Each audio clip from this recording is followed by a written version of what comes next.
So hey guys and welcome to the channel Pokemon network. तो guys आज का आपने थंबनेल देख लिया है, टाइटल देख लिया है। तो हाँ गाइस, आप सही सोच रहे हैं। आज का हमारा टॉपिक काफ़ी ज़्यादा इंटरेस्टिंग है और आज का हमारा टॉपिक है misunderstandings related to Mewtwo. Mewtwo के खिलाफ जितनी भी मिसअंडरस्टैंडिंग्स है मैं आज आप लोगों के सामने क्लियर करने वाला हूँ। तो गाइस चलिए इस ऑसम से वीडियो को शुरू करते हैं। तो गाइस वीडियो में बहुत ही ज़्यादा मज़ा आने वाला है, वीडियो में हमारे साथ बने रहें। और हाँ गाइस, ये हमारी series the strongest legend of Pokeverse की ये थर्ड वीडियो है। तो चलिए सबसे पहले पॉइंट से स्टार्ट करते हैं। तो भाई बहुत लोगों को लगता है कि यहाँ पर म्यूटू को हरा सकता है और म्यू हंसते खेलते में था और तब भी ये म्यूटू सीरियस था, लेकिन तब भी म्यू ने उसकी बराबरी कर ली। वेल भाई, मैं अगर एक बात बोलूँ ना तो इस पॉइंट में ज़रा सी भी सच्चाई नहीं है। अगर आपको म्यू के खिलाफ जितनी म्यू के साथ जितनी भी आपको मिसअंडरस्टैंडिंग रखती है, आप टून क्लैश की वीडियो चेकआउट कर लीजिए। आप सिंपली सर्च मारिए यूट्यूब पे टून क्लैश एंड उनके चैनल पर विजिट करके एक आपको वीडियो दिखेगी, what happened when Ash didn't came between the fight of Mewtwo and Mew. क्या होता अगर ऐश म्यूटू और म्यू के फाइट के बीच में नहीं आता। आई एम श्योर दैट वो 100% टून क्लैश की वीडियो होगी, तो उधर से आपको समझ में आ जाएगा। अगला जो पॉइंट आता है वो है म्यूटू बीटेड बाय चारिज़ार्ड, यानी कि म्यूटू तो भाई चारिज़ार्ड से ही नहीं जीत पाया था, तो वो आरसीएस से क्या लड़ेगा। वेल भाई, मैं एक बात बताऊँ, ये तो मोस्ट ऑफ द लोगों को पता होगा कि ये मांगा में थी, ये बात तो गेम्स में है। एनिमे में हरा कर दिखाता तब ना, लेकिन चलिए मान लेते हैं ऐसा एनिमे में भी हो जाता, तब क्या होता। तब भाई आप म्यूटू को कमज़ोर समझते हैं? नहीं भाई, तब चारिज़ार्ड नंबर 1 पे आ जाता कि भाई चारिज़ार्ड कितना ज़्यादा ताकतवर है, उसने तो म्यूटू जैसे ओवरपावर्ड पोकेमॉन को हरा दिया। ज़रूरी है कि म्यूटू हार गया तो म्यूटू कमज़ोर हो गया? नहीं ना, ये भी तो हो सकता है कि चारिज़ार्ड ने म्यूटू को हराया तो मतलब चारिज़ार्ड सच में बहुत ही ज़्यादा पावरफुल पोकेमॉन है। क्यों? सही बात है कि नहीं? अब सच में कमेंट करके बताइएगा। अगर यहाँ पर पिकाचू रेजाइस को हराता है तो हम क्या उसे ये टाइटन का सबसे कमज़ोर मेंबर मान लेते हैं कि भाई ये तो पिकाचू से ही नहीं जीत पाया था। मान लीजिए अगर वो सच में ही सबसे कमज़ोर है, लेकिन मान लीजिए ये रेजाइस सबसे पावरफुल मेंबर है, मतलब सबसे पावरफुल पोकेमॉन है दुनिया का, लेकिन पिकाचू ने उसे हरा दिया, तो भाई क्या पिकाचू यहाँ नंबर 1 पे नहीं आ सकता? अगर मान लीजिए म्यूटू अब तक का सबसे पावरफुल पोकेमॉन है, लेकिन चारिज़ार्ड ने उसे एनिमे में हरा दिया। मैं मानता हूँ गेम्स में हराया था, लेकिन मान लीजिए एनिमे में हरा दिया, then of course Mewtwo number 2 पे हो जाएगा और चारिज़ार्ड नंबर 1 पे। सब यही एक्सक्यूज़ देंगे कि भाई चारिज़ार्ड सच में बहुत ज़्यादा ताकतवर है, म्यूटू जैसे पोकेमॉन को हरा दिया, ना कि म्यूटू कमज़ोर है कि वो चारिज़ार्ड जैसे पोकेमॉन से हार गया। तो अब तो समझ में आ गया ना, और वैसे भी वो गेम्स में था। अगला जो पॉइंट आता है वो है Mewtwo can't survive in space. अब भाई देखो, मैं कितनी बार बोलूँ कितनी बार कि भाई मांगा वाली आप फाइट देख लो, म्यूटू वर्सेस डिओक्सिस। उसमें म्यूटू अपने साइकिक ताकत को यूज़ करके स्पेस में लड़ रहा था। अब आपके मन में एक डाउट आया होगा, तो भाई वो तो गेम्स में न लड़ रहा था, वो तो गेम्स में न गया स्पेस में, एनिमे में तो वो जा भी नहीं सका। तो भाई वेल, मैं एक बात बताऊँ कि ये बेस्ट विशेष का म्यूटू सच में स्पेस के सिर्फ एच तक जा सकता है, लेकिन स्पेस में सर्वाइव नहीं कर सकता, और ये बात सच में सच है। इन ओरिजिनल म्यूटू के पास अपना आर्मर्ड सूट है जो टीम रॉकेट के दिया था, और आपने जब ये मांगा में देखा ही होगा कि जब म्यूटू आता है तो वो अपना आर्मर्ड सूट पहन के आता है, जिससे वो स्पेस में सर्वाइव कर लेता है। लेकिन बेस्ट विशेस के म्यूटू ने अपनी पूरी साइकिक ताकत नहीं यूज़ की थी स्पेस में सर्वाइव करने के लिए, इसीलिए वो फेंट हो गया था। आई मीन वहाँ सर्वाइव नहीं कर पाया था। अब कुछ लोगों को ये लगा होगा कि भाई वो तो गेम्स है तो तू उसे इंक्लूड क्यों कर रहा है। तो क्या हुआ भाई, गेम्स है तो क्या हो गया?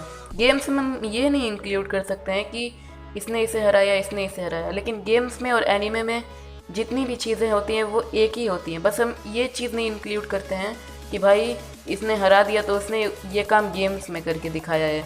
हराने वाला जो पॉइंट होता है, कमज़ोर पड़ जाने वाला पॉइंट, वो गेम्स में होता है। मांगा में हर गधा पहलवान होता है, लेकिन गधा रहता ज़मीन पे ही है। मतलब समझ सक रहे हैं ना क्या मैं कहना चाह रहा हूँ, कि उसमें दिखाई हुई चीज़ें गलत नहीं होती, बस उसमें किसने किसको हराया है वो गेम बेस्ड रहती है, और गेम्स में हराना आसान है, लेकिन क्या वो चीज़ें फेक रहती हैं? गेम्स में दिखाया हुआ कुछ फेक नहीं रहता है।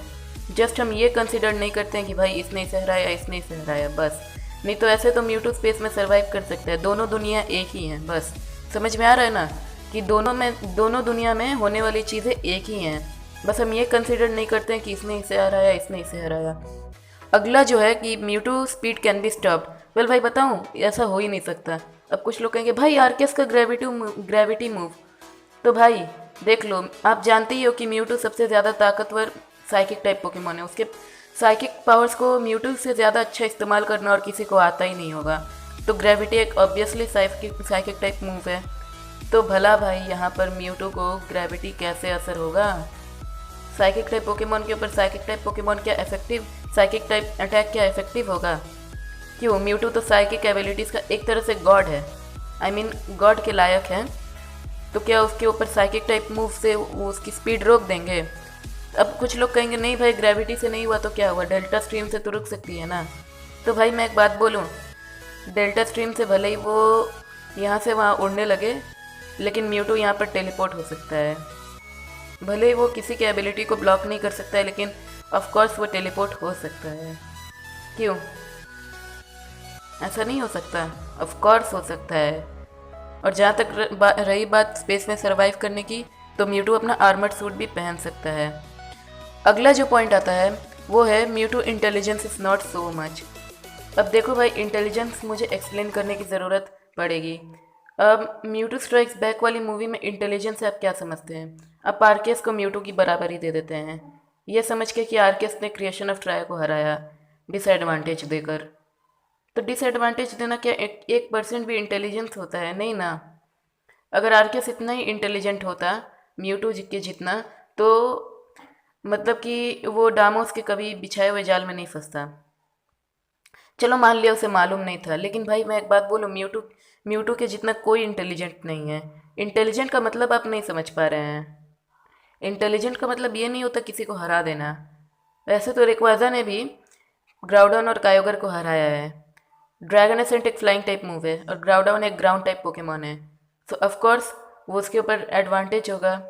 चलो फायर टाइप को आप साइड में रखो, फायर टाइप तो रेक्वाजा तो एक ड्रैगन टाइप भी है, ड्रैगन टाइप पोकेमॉन भी है।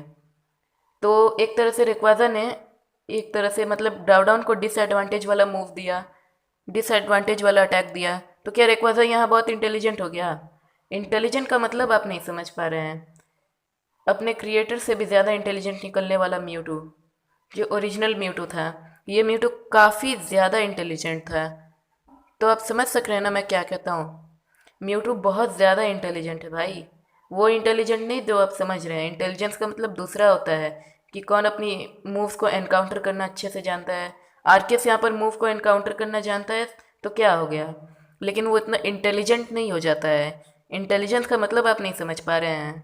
इंटेलिजेंस का मतलब होता है कि आप किस तरह से अपने ओपोनेंट को ट्रैप में फंसा रहे हैं या किस तरह से आप क्या कर रहे हैं, वो होता है इंटेलिजेंस का मतलब। अगला होता है और हाँ भाई, कौन अपनी लड़ाई कैसे लड़ता है, लाइक अ चेस गेम। और चेस में म्यूटू से ज़्यादा एक्सपर्ट कौन, मतलब एक्सपर्ट कौन होगा? आई मीन उसने जिस तरह से फंसाया म्यू को। अगला जो आता है वो है Mewtwo can't make any Pokemon clone. तो हाँ भाई, मैं मानता हूँ कि म्यूटू किसी भी पोकेमॉन का क्लोन नहीं बना सकता तब तक जब तक म्यूटू के पास उस पोकेमॉन का बाल ना आ जाए। म्यूटू स्ट्राइक्स बैक वाली मूवी में उसने मियाउथ का बाल ले लिया था, जिसके वजह से उसका क्लोन बन गया था मियाउथ का। तो ऐसा हो सकता है भाई, म्यूटू अगर किसी भी पोकेमॉन का बाल ले ले तो उसका क्लोन बनाया जा सकता है। अगला आता है Mewtwo is strongest psychic type Pokemon. I mean Mewtwo सबसे ताकतवर साइकिक टाइप पोकेमॉन नहीं है। अब भाई देख लो, साइकिक पावर्स को अच्छी तरह से एकदम इस्तेमाल करना सिर्फ म्यूटू को ही आता है, किसी को नहीं आता है। और आगे चल के मैं प्रूफ कर दूंगा ये बात। अगला होता है कि म्यूटू माइंड कंट्रोल और मेमोरी इरेज करने के लिए स्टिल रहना पड़ता है। तो भाई एक बात बताऊँ, मुझे नहीं लगता कि ऐसा कुछ होता होगा। हमें एनीमे में ऐसा नहीं लिखा हुआ कहीं दिखाया गया है। आई मीन ऐसा नहीं कहीं देखा गया है, ना ही हमें यहाँ पर बल्बापीडिया में कहीं ऐसा लिखा देखा गया है। हो सकता है माइंड कंट्रोल करने के लिए स्टिल रहना पड़ता होगा, लेकिन मेमोरी इरेज करने के लिए नहीं रहना पड़ता होगा। इसीलिए मुझे नहीं लगता कि यहाँ पर 1% सच्चाई है। वेल, मैं इसके ऊपर रिसर्च करूँगा जल्दी ही। और आई होप डैट आपकी हर एक मिसअंडरस्टैंडिंग्स क्लियर हो गई होगी रिलेटेड टू म्यूटू। और हाँ भाई, ये भी क्लियर हो गया होगा कि म्यूटू ही अब तक का सबसे स्ट्रॉन्गेस्ट साइकिक टाइप पोकेमॉन है। हाँ भाई, और आगे चल के आपको और कुछ बताऊंगा म्यूटू के बारे में। और भाई म्यूटू सबसे पावरफुल साइकिक टाइप पोकेमॉन क्यों है, ये मुझे एक्सप्लेन करने की शायद ज़रूरत ना पड़े। और हाँ, आप लोगों के मन में एक मिसअंडरस्टैंडिंग चल रही थी कि भाई साइकिक टाइप आरकेएस को पहले आना चाहिए था, लेकिन भाई आरकेएस का जो मेन टाइप है ना वो नॉर्मल टाइप है। मैं मानता हूँ साइकिक टाइप प्लेट लगा के वो साइकिक टाइप आरकेएस बन सकता है, लेकिन इसका मतलब ये नहीं हो जाता कि वो एक फुल्ली साइकिक टाइप पोकेमॉन बन जाता है। नहीं, उसका मेन टाइप नॉर्मल टाइप ही है। तो इसीलिए मैंने साइकिक टाइप आरकेएस को इंक्लूड नहीं किया, और करूँ भी क्यों भाई, वो है ही नहीं साइकिक टाइप। भले ही वो साइकिक प्लेट होल्ड करके वो साइकिक टाइप बन जाए, लेकिन आरकेएस का पूरा अगर ट्रूली टाइप देखा जाए तो वो एक तरह से नॉर्मल टाइप ही है। और कोशिश करूँगा भाई कि आपके हर एक कमेंट का आंसर दे पाऊँ। और हाँ, एक और जो बात मैं बताने वाला था कि आप लोगों में से कुछ लोगों का कमेंट जब भी मैं क्लिक करता हूँ पूरा पढ़ने के लिए तो वो डिसअपियर हो जाता है, इसीलिए मैं उस पर हार्ट नहीं दे पाता हूँ या फिर उसे फुल्ली पढ़ नहीं पाता हूँ। तो अगर आपके किसी भी कमेंट पे हार्ट ना आए तो समझ जाइएगा कि मैं उस कमेंट पे जब भी क्लिक कर रहा हूँ तो वो डिसअपियर हो जा रहा है। और हाँ, आई होप कि म्यूटू से रिलेटेड आपके हर एक मिसअंडरस्टैंडिंग्स क्लियर हो गए होंगे, और अगर नहीं हुए होंगे तो तुरंत कमेंट कीजिएगा। मैं जस्ट उस कमेंट पे हार्ट दूंगा, और अगर नहीं दे पाऊँगा तब भी आप समझ जाइएगा कि मैं उस कमेंट का आंसर अगले पार्ट में ज़रूर दूंगा। That means it is not misunderstandings related to Mewtwo, it will be how much powerful Mewtwo actually is. तो होप गाइस आज का वीडियो बहुत ही ज़्यादा अच्छा लगा होगा। वीडियो पसंद आए तो लाइक कीजिएगा, दोस्तों के साथ शेयर कीजिएगा, कमेंट कीजिएगा। और गाइस प्लीज़ सब्सक्राइब, हम 50 सब्सक्राइबर्स के एकदम करीब हैं, please guys please. And finally thanks for watching, keep supporting and keep smiling.